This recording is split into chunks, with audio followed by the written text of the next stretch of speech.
As many government and private groups continue to struggle with shrinking budgets, it seems that more organizations are competing for fewer dollars.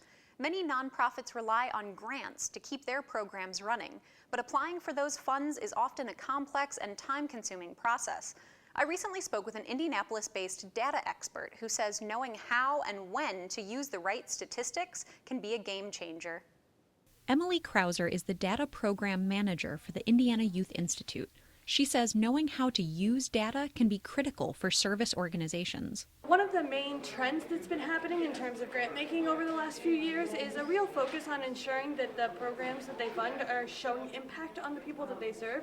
And really the only way to show impact is to use numbers and to kind of prove both to yourself as an organization and to those people who are funding you that the actions that you're taking, the programs that you're running are making an impact. Krauser recently spoke to a group of youth service workers in Maryville about how to use data effectively.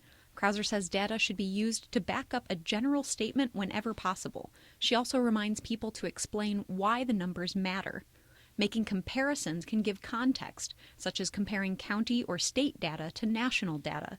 Krauser also says organizations need to use data to show their successes and always provide the source of the information. One of the most important things to do when using data is to cite sources. I know it's really easy to just say, hey, here's the piece of data that I found and it's great and it really explains what's going on, but oftentimes different sources have different takes on what the data are, and it's really important to cite where you got that so that the people on the other end can understand that you really did do your homework and do your research and you know what you're talking about.